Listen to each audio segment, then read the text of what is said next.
Okay, welcome to Samune, and today we've got Vincent, the author of Custodians and a multi-talented man. So I'm going to let him introduce himself. Thanks, Yolanda.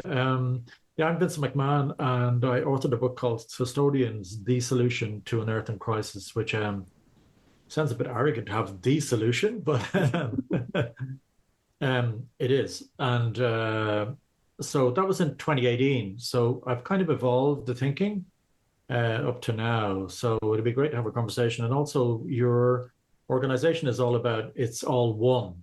So I think that's really, that's just aligned perfectly. Well, obviously, I know Vincent from many years ago. He's one of those people never actually met in person, but he's like family. And it's the same thing. It's a practical viewpoint of getting on with it and doing things and not doing the same crap that we've always done. But I was saying to him just before we started recording, on one of his articles on Substack, it says, the likeness of change, a pathway to your role in a better world. Why focusing on what you're for, not against, is the game changer mindset we need now. And obviously that's why I believe we're still stuck, because everyone is stuck in fighting. That's where their focus is. Yeah.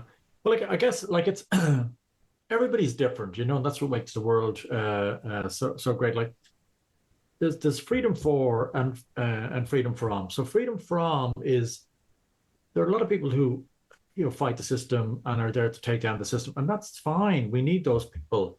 Absolutely. We also need people freedom for. So what do we build? What are we building? Once we take it down, there's a gap, and then we need to build something. So they're different teams. Now, I think historically what's happened is when we take down a regime, the people who are involved in taking it down tend to be promoted to the next iteration as being the leaders of the Freedom Four, and that's not who they are. They're more involved in actually, and they're pivotal in those moments of taking it down, but they tend not to be the creative, imaginative, new people, and so we need a team. Like all of this is a team sport. So I guess I wanted to divide it down to say, okay, so consciously let's look at who are the people that are involved in taking down the systems, and to me it's more the systems are kind of falling or crumbling apart all by themselves. There's not a huge amount of work involved at this stage because they are falling apart. A lot of the work for me is how do we imagine a new way of being when we don't have a lot to go on. Do you know what I mean? Because it's new, it's uncharted territory, and we can't do the same things again. That's just tiring. I'm curious, like the people that you work with, and when you do the workshops, what's the main issue that people have with imagining that, doing that, or understanding that not everyone has to be against and some can be for? Because I don't know, it seems to be an issue for a lot of people. Yeah, I think what I try and get to is where I was in Custodians, the book, which is the whole lot is interconnected. Okay, now we can say it's one, but to me, that's not enough for people at the moment. They need to understand, what does that mean? Like when you say it's one, what does that mean? So when I was researching Custodians, one of the first things I found was underground, it's pretty much all interconnected with mycelial networks, fungal networks. And I was researching that in the early 2000s and looking at, it's not just interconnected. The fungal networks are moving resources around and water around underground. It's not like it's just like they're giving the water to the trees and nutrients to the trees and the plants, and the trees and the plants are giving the sugars that they get from photosynthesis to the fungi.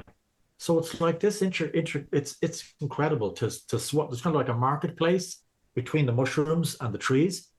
and they kind of swap out. Okay, we've got the water, the nutrients, and the trees go great. We've got the sugars that we got from the sun, from the sunlight. So that was amazing to know. Underground, it was interconnected.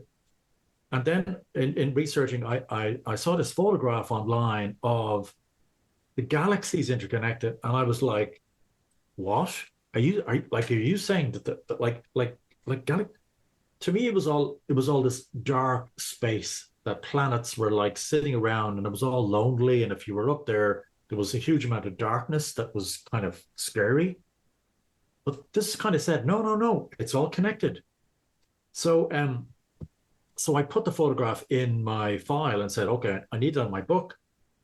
And when it came to publish the book, you have to get an authorization from the person who took the photograph to go into the book.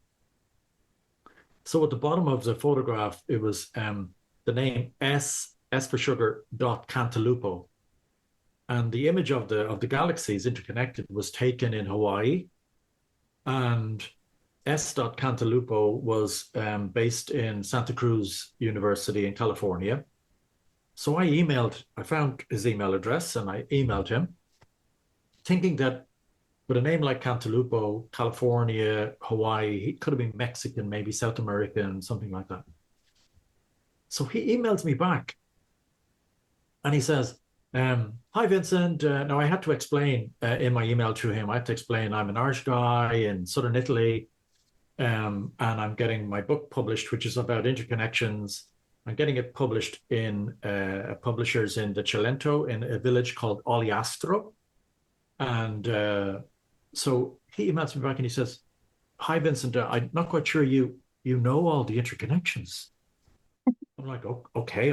I'm delighted you emailed me back. What do you mean about these interconnections? And he says, I'm from Italy and I was born, he's an astrophysicist. I was born in the village that your book is being published in.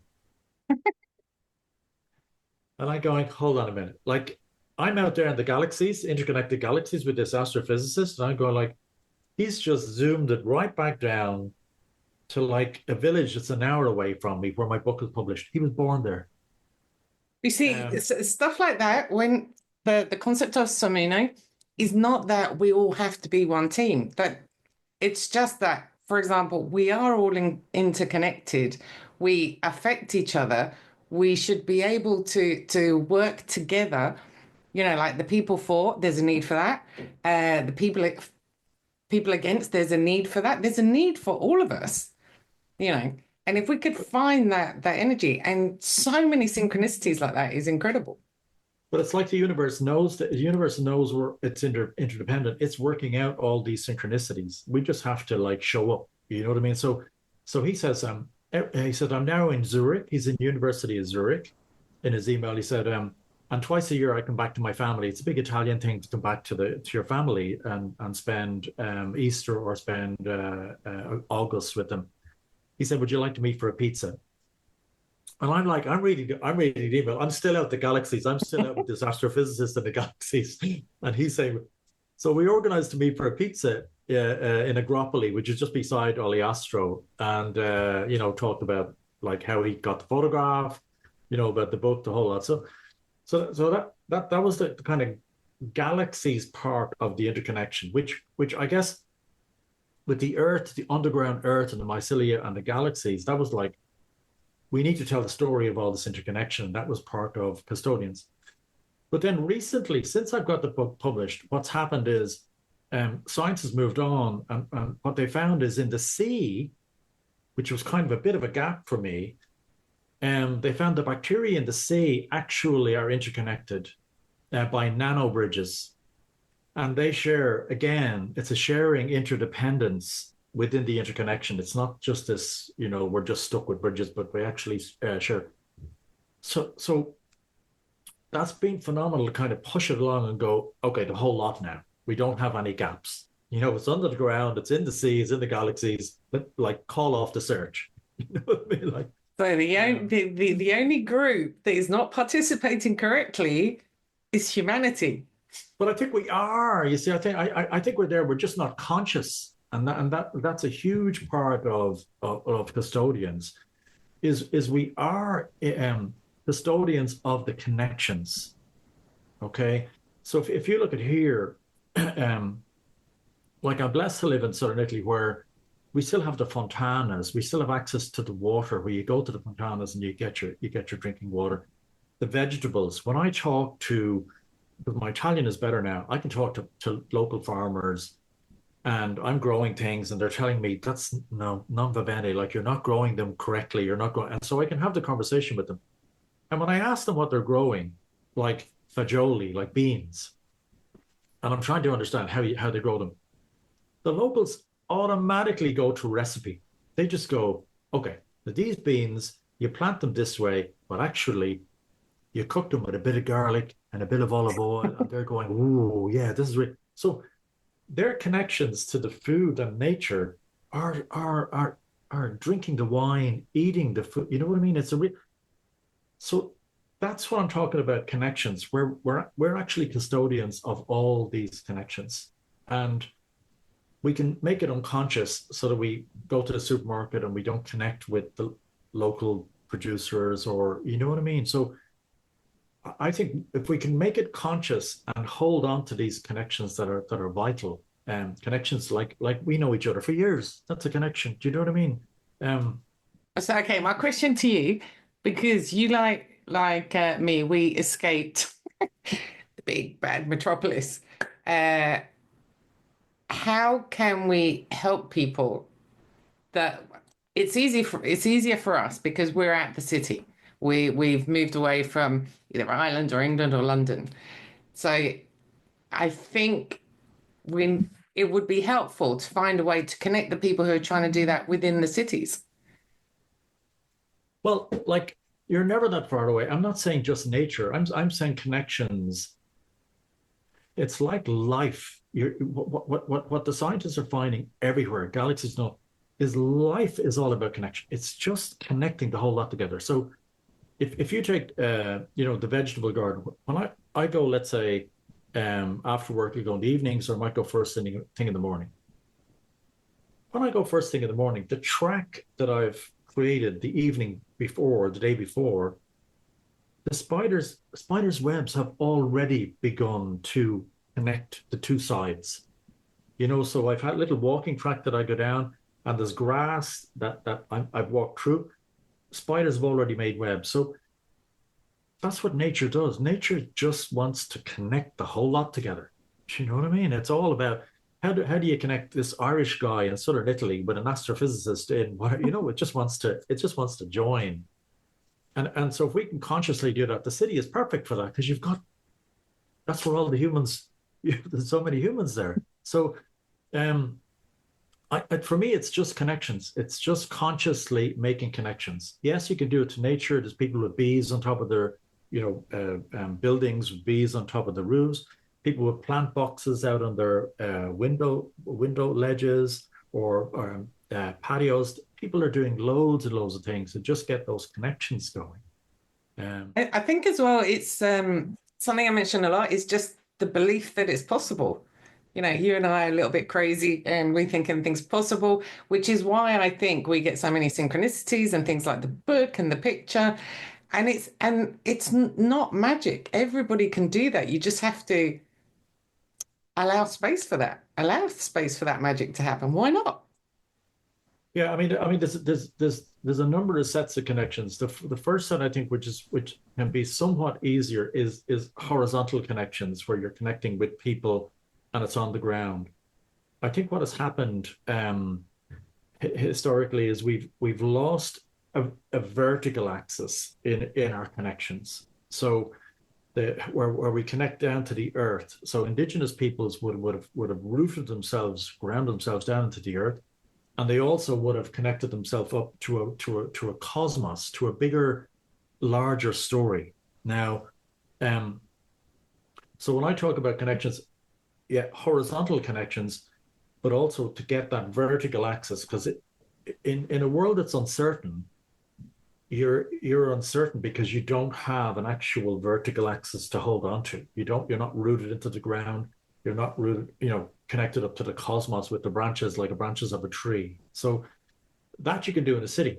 you can visualize yourself rooted down into the earth, roots going down into the earth, and you can visualize yourself, branches out into the cosmos. And that that that's part of custodians, where energetically you're becoming like an oak tree. And also there are massive health benefits to that. People I work with are always surprised when they hear, like, if I said to you, okay, somebody's going to come into your door with a steak and some chips, and I don't know what your favorite food is. Let's say that's your favorite food, and a lovely sauce and stuff.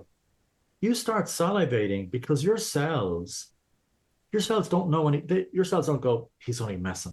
He's an Irish guy. He's only messing. He's not.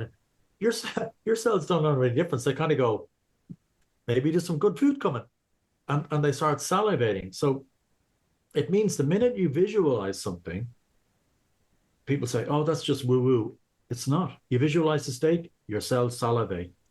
So if you can visualize a vertical axis and really properly visualize it like a steak with sauce and chips, don't forget the chips, and you root yourself down into the ground and come out with the branches out into the cosmos, your cells go, we're rocking it. Like, we're really, you know what I mean? We're connected up to everything here.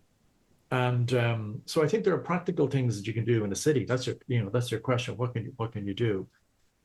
You can do all that and become part of a bigger, wider story, and don't feel that kind of limited, little, micro person. You're not that. We're enormous beings.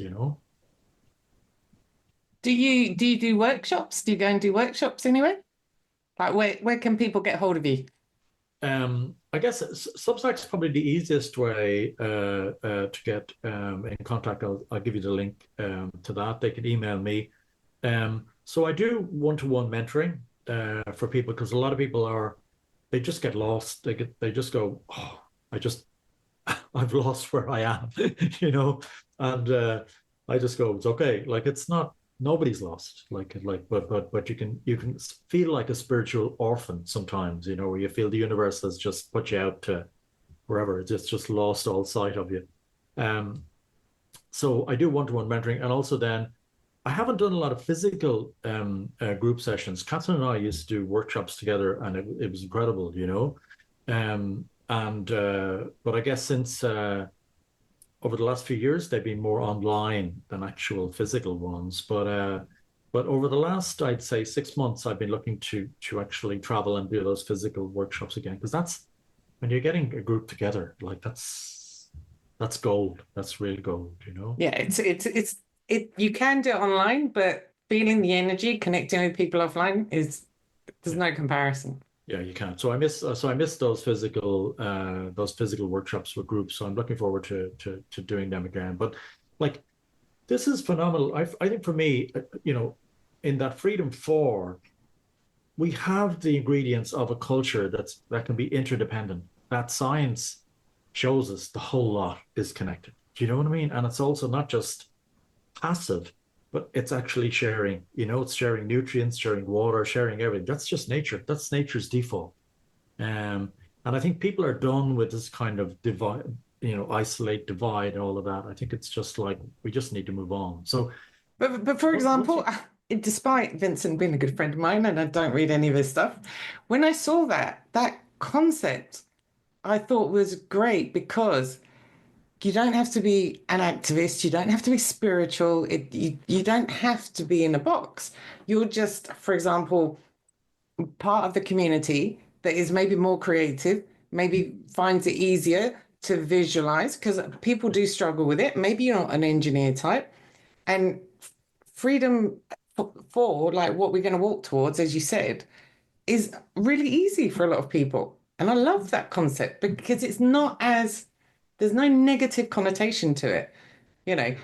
All of us who are on the more creative side or whatever can easily relate to that. Yeah. Well, the phrase that always, and I've tried to track down who it's from, I can't find out where the phrase is from, but it's you don't get any points. It was about the flood. You don't get any points for analyzing the flood, only for building the boat. Do you know what I mean? And if you look online, there's so much analysis of the flood. Do you know what I mean? You're going like, guys, no points for that. It's a total freedom forward thing, you know.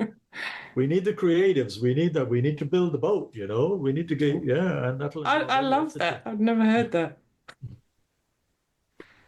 But again, maybe that, it's just a bit of a change of perception because it is very much focusing on the details, on the practical, which is absolutely necessary. We just need a balance. Yeah, yeah, yeah. And that's because like custodians is we have to be custodians of ourselves first. Like how do we take ownership and be conscious within this moment? Um, like I want early on I wanted to save the rainforest. Like I just wanted to save it. I had no idea. I was driving a 2.5 liter car. Obviously, I wasn't saving it when I was driving. I met a guy from the rainforest in Papua New Guinea, and I wanted to save the rainforest. He was like, "You don't, you've never seen the rainforest. You don't know what the rainforest is like. You don't." I was like, "No, obviously I haven't, but I want to save it." And it's like total ludicrous. So that custodian thing of like taking ownership of the fact that I was totally in conflict with what I wanted to do. I had no idea. So obviously I went to the rainforest, spent time, with a tribe in the rainforest, and went. I have no idea what I was doing. Um, so part of custodians is that being a custodian of yourself and saying, what is really my authentic part to play in this, which is exactly what you're saying. My authentic part to play is the freedom for, I'm not that great. I like hurling stones at the old regime, but really, it doesn't. They just bounce off. It doesn't really do very much. I'm much better at inspiring and motivating people with that. Yeah, where are we going? Where are we going on that? So that's better use of my time. Yeah. I just want to say again what you just said. The important thing is what did you say? What's your authentic self? Or like your authentic, Your authentic part in the yeah. story. You know what I mean? So everybody will have that. And I guess we get pulled along by somebody else's dream or somebody else's story. And we forget that we have a little bit, maybe when we were a tiny child, that we wanted to do. And then we said, oh, that's a bit too big. Jesus, I'll just park that one for a minute and I'll just go and do whatever the culture or our family wanted us to do. But that little bit that we left behind, that little, yeah, has all the energy. That little bit has all the creativity, has like is a little mini rock star. Do you know what I mean? So we need to kind of grab that little bit forward and go, what were you thinking at that time? And that was your authentic little part in the story. But probably because of surroundings or your family or whatever environment, you kind of turned it off and went, shit, that's too big. That's too big for where I am. I'll just park it. So a good bit of my mentoring is actually bringing that little bit forward and going, no, he had a really good idea.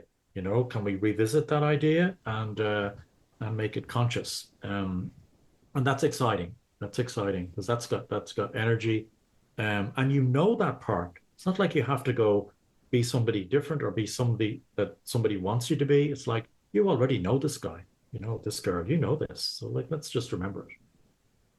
But I love that as well because that would cover so many things like our inner child wounds, whatever, whatever, whatever. So many people saying, "Oh, you can't do that. That's not what you're supposed to do," etc. That that causes burdens on us that I think we don't even notice. And as you said, like the wonder of that, the wonder of when you're a child without any limitations. Nothing. Yeah, yeah. And kids naturally gravitate to what they like and what they're good at. Yeah, yeah. But over time, I mean, that's what we do. We close down our experience because we don't want to do this because maybe we tried it, it didn't work, and then we tried something else. So in our lives, from 100% potential, like when we're born, we have a 100% potential to be anything. And then over time, it closes down. And so our little window of life, of living, tends to be here. And so it's not easy to just, because that's where the magic is out here.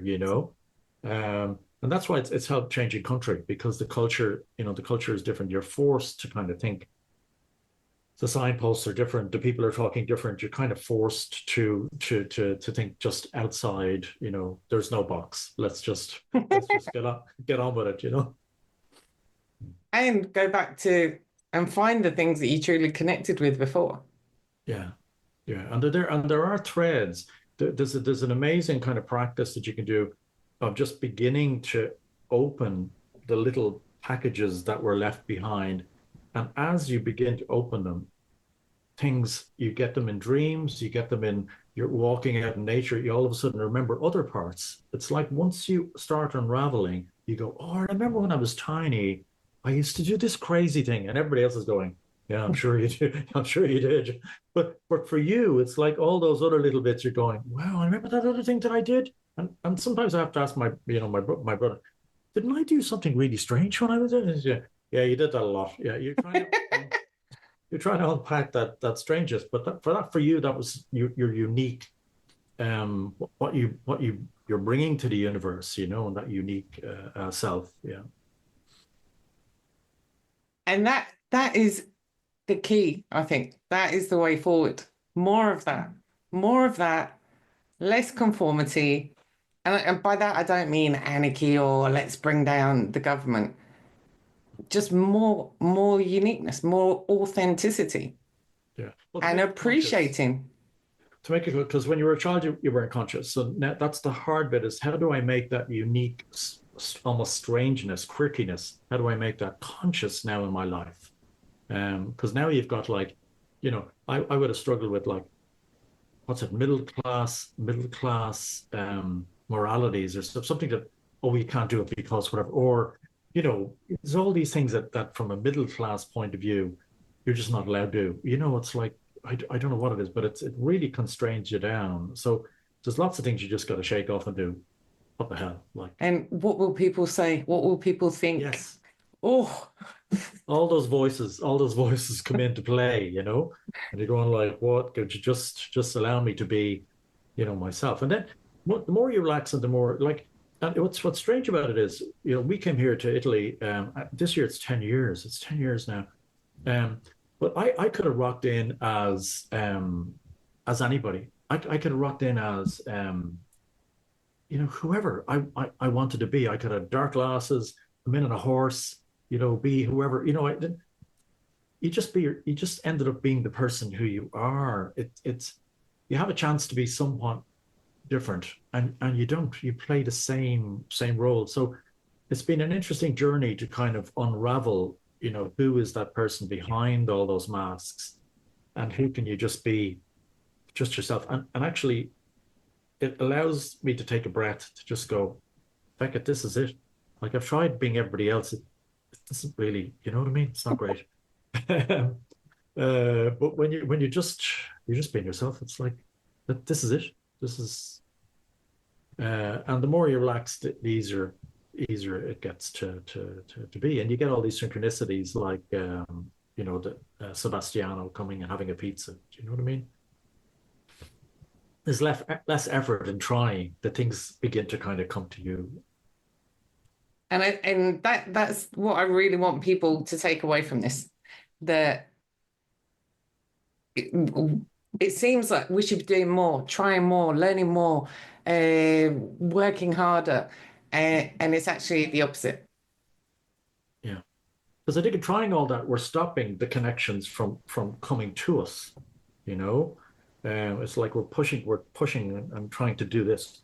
And when we relax back, it's like they have a chance to get to us. They're going, Jesus, about time you gave us a window into your life to be able to give you these things. I can do it. I don't need all that. No, no, no. Just relax. Well, I think that's a good point to finish it on. So thank you very much, Vincent. I'm going to put all the details of where they can get hold of you. So any last words of wisdom you want to No, say? just great, Yolanda. Really great. Thank you for the invitation. It's been really great to talk to you. Thank you. I really. So you've been there for 10 years. We still haven't managed to meet up. Let's see if we do it. Well, And actually, then, interestingly, it looks like I'm going to be in Seville next year, next March. Yeah, I didn't. That's another connection. So I think I'll be very close to you. that's an hour away. I'm coming to see you. Yeah, let's do it. All right. Just Ciao for now.